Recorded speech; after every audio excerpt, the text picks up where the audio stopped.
Have you ever thought about starting your own business? Well, there are currently 28.8 million small businesses in the US, and that number is only growing. People who start their own businesses are called entrepreneurs. And I should know, I am my own business. I'm Tiffany Smith. I'm an actress who loves the hustle of running to auditions, meeting with agents, and working on film sets. The more I run the business of me, the more I realize there's math everywhere. I'm constantly dividing my time and adding my costs. Some of the biggest entrepreneurs today are right here with us at Sony Pictures Entertainment Studios on the set of Shark Tank. Los Angeles is a city with a business history of its own. It's the center of the nation's TV and film industry, known for its iconic Hollywood sign and legendary film studios. People come to Los Angeles to make it big, and that's why Math at Work has teamed up with Shark Tank. Today, we'll take a look at how math meets entrepreneurship.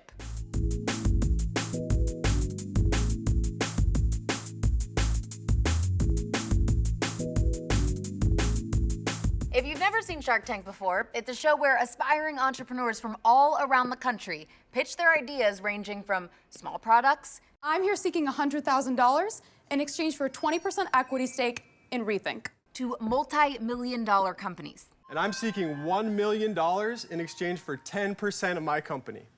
1 million. 1 million. Woo! Entrepreneurs pitch their ideas to a panel of investors, or sharks. When the sharks hear a great idea, they bite down on the opportunity to own part of that business.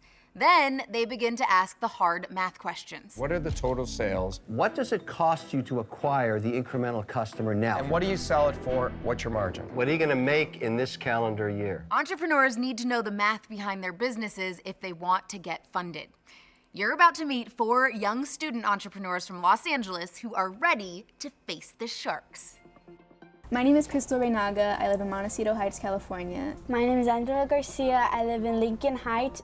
In our math class, they teach us how to start a business, how to grow a business. It's important to teach students about entrepreneurship because it's about the mindset that transcends business. It goes into life. It's a wristband that has the computer screen on top of it and the GPS under it, and they're connected through conductive thread, and then the conductive thread sends the signal to the app. Right now it's specifically for child runners whose parents don't want them to run alone. Every wristband will have a code in the back so you know it's specifically your child running, so they know where you are at all times when you're running.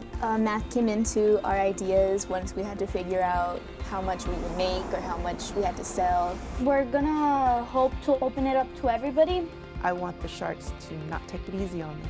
I want them to get a dose of reality so that they're able to face anyone at any time, anywhere.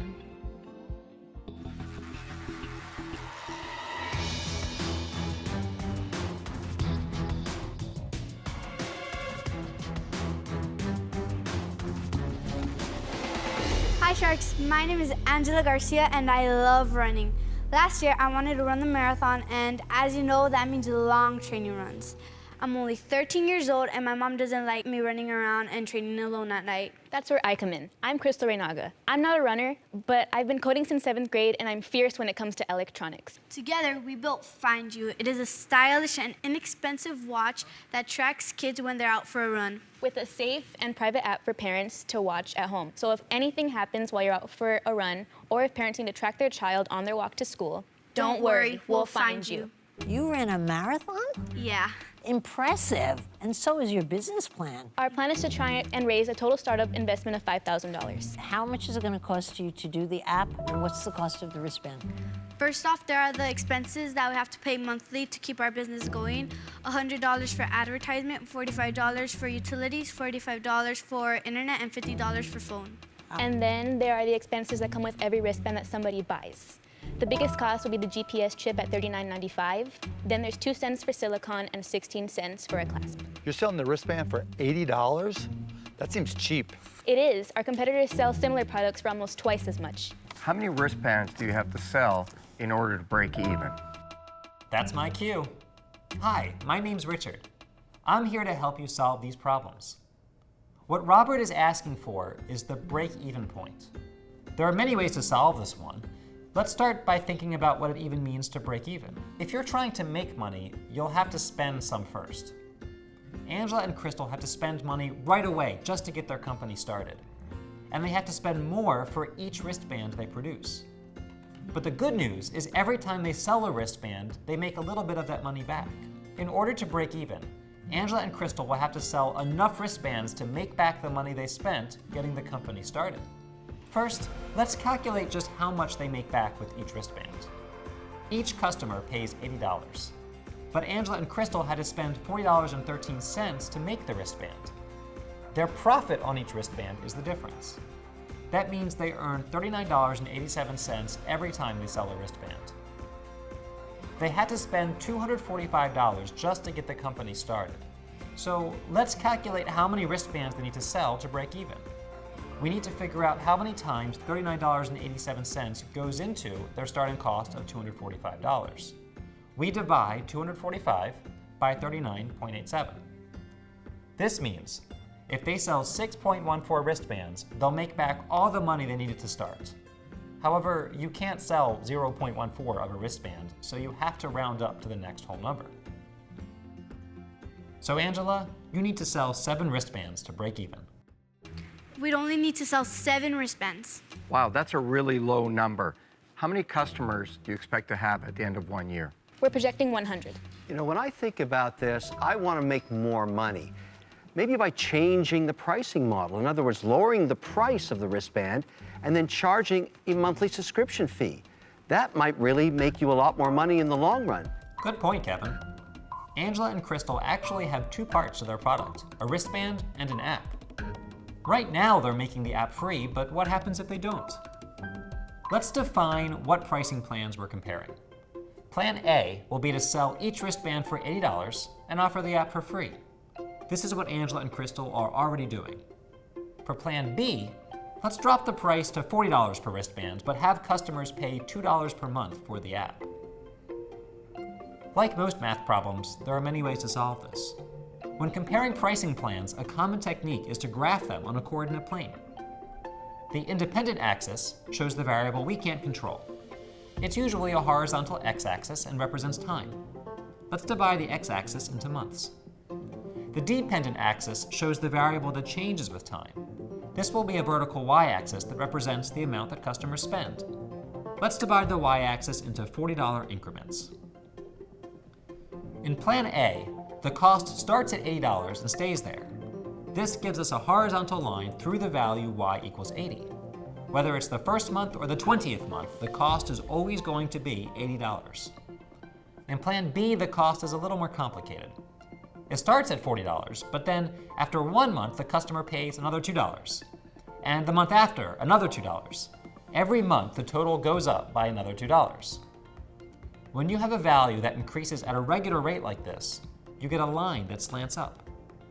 A line can be represented by an equation in the form of y equals mx plus b, where m is the rate of change, or slope, and b is where the line starts, or the y-intercept.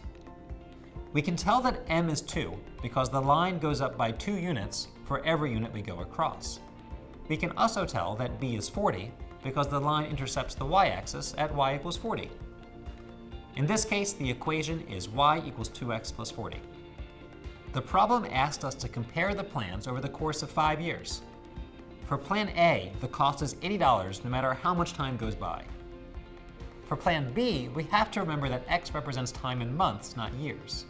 Because there are 12 months in a year, if we want to compare the plans after 5 years, we need to go out until x equals 12 times 5, or 60. Check the exact value of y by substituting 60 for x into the line's equation y equals 2x plus 40. So if Angela and Crystal make the wristband cheaper, but charge a $2 monthly fee for the app, a customer would pay $160 after 5 years. That's double the amount the customer would pay for Plan A. But what about a subscription that's less than 5 years? Angela and Crystal may want to know how many months someone has to keep subscribing before Plan A and Plan B cost the same. That happens right where the lines intersect. After 20 months, Plan A and Plan B both cost exactly $80. So if customers subscribe for less than 20 months, Plan B is cheaper, and if they subscribe for greater than 20 months, Plan A is cheaper. For better or worse, business decisions are never black and white. Some customers might not want to commit to a subscription, and 5 years is a long time even for those who do. We can also adjust the price of the wristband or the monthly fee in Plan B. Angela and Crystal should do a little market research before changing their pricing model. Barbara, I have a question for you. What advantages do I have over someone that's older and with more experience? Well, at your age, you have nothing to lose and nowhere to go but up. You have nothing to be afraid of. You don't have a mortgage, you don't have kids, you don't have a dog to take care of. You're free. You're free to succeed, try new things on, and see where your success actually lies. You can go out there, free as a bird. You don't get that when you're older.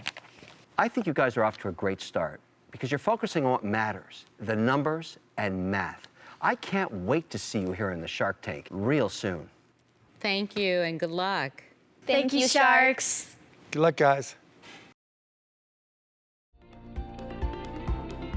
That was some great advice from the Sharks. I really cannot wait to see where this business takes them. Now, let's meet our next young entrepreneurs. I'm Timothy Coleman, and I'm from Los Angeles. I'm Mara Palomo, and I'm from Los Angeles. And we've been going to the business communications class. In that class, we learn about the aspects of a business, and we learn how to run one. My name is Ruben Gaxiola. I'm a teacher here at Hawthorne Middle School. I teach 7th and 8th graders business. I like teaching business because it gives me a chance to bring the students' interest in what they like to do into the classroom. We've been working on our projects for most of the year. Startup is a website that connects entrepreneurs and investors. It gives people the opportunity to connect with entrepreneurs. It gives investors the ability to invest their money in businesses.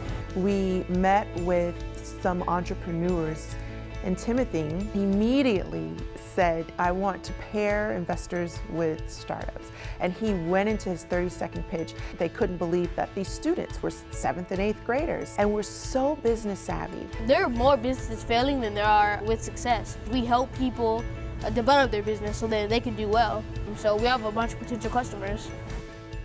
We researched everything about the target market size, the target market population. Mauro and Timothy are going to hold their ground in front of the Sharks. They're little Sharks, but they are going to hold their ground. Good luck, Tim and Mauro!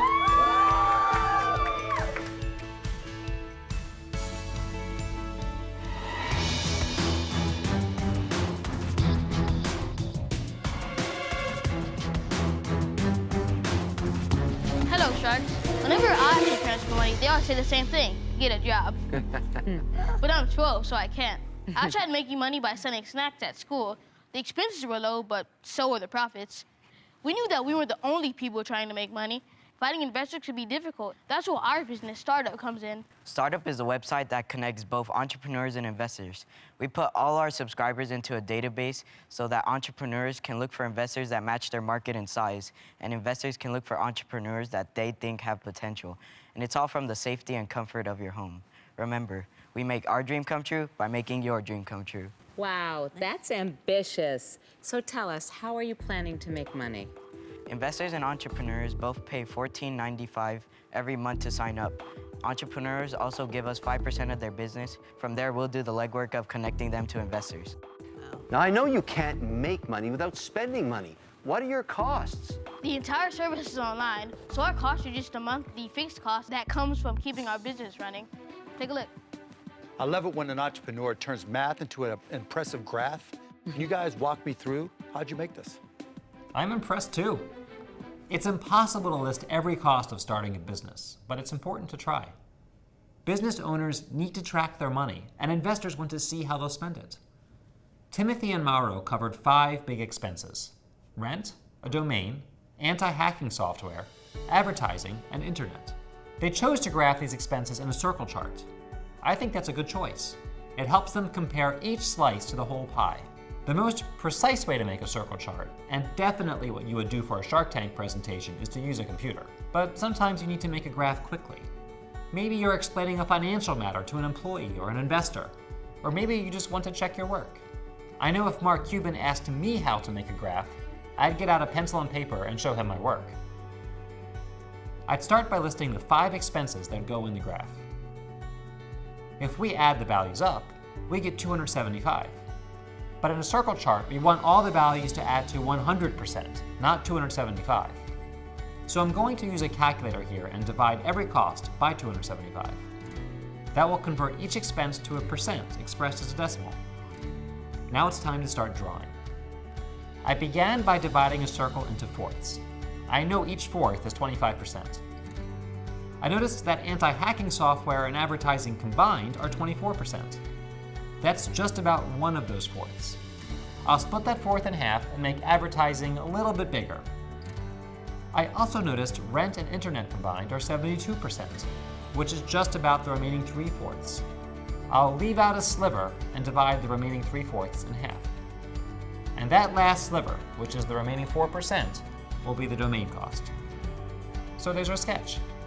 It's not perfect, but that's fine. Notice how Timothy and Mauro's graph has the portions in a different order, but every portion is about the same size as our sketch. This method, starting when we split the circle into fourths, was just my strategy for drawing the graph. You might think of another strategy that works even better for you.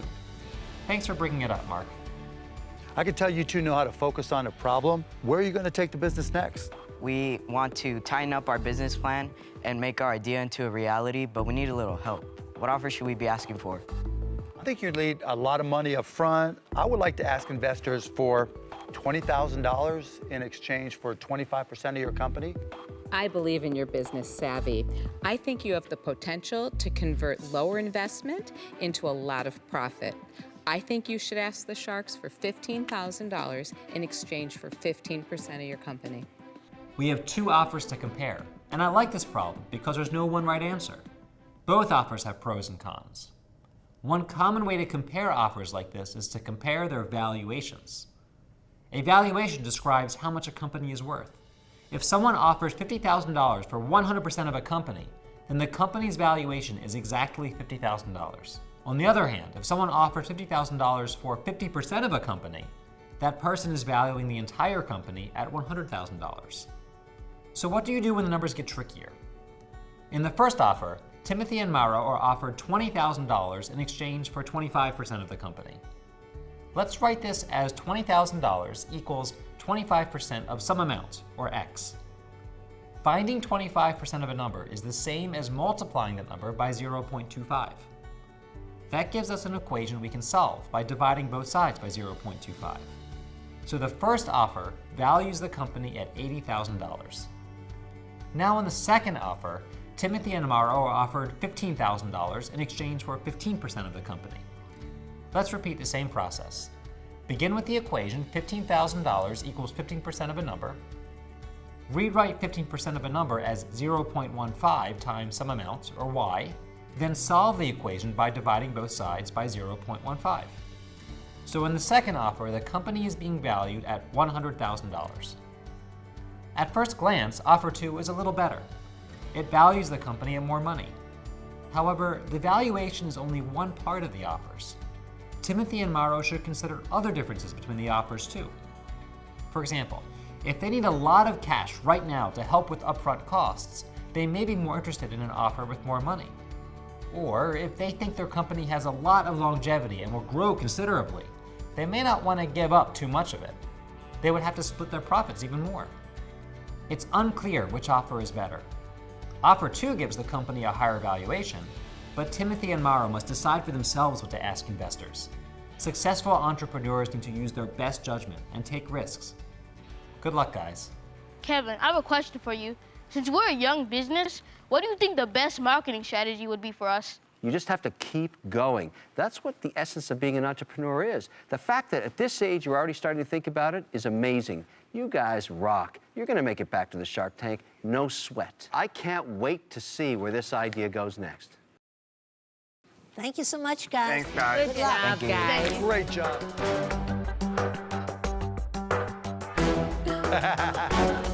I'm sure we haven't seen the last of these young entrepreneurs. This has really been such an amazing day. I want to thank the entire crew of Shark Tank and, of course, the Sharks. And Angela, Crystal, Timothy, and Mauro for showing us how much math matters when creating a business.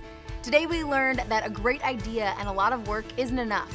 Between subtracting costs, adding revenue, projecting manufacturing needs, and accounting for all the labor to make it work, every business idea requires a lot of math. Think about things you use every day: your phone, your favorite website, your clothes, even the music you listen to. They're all connected to businesses that only exist because someone sat down and did the math. See you next time on Math at Work.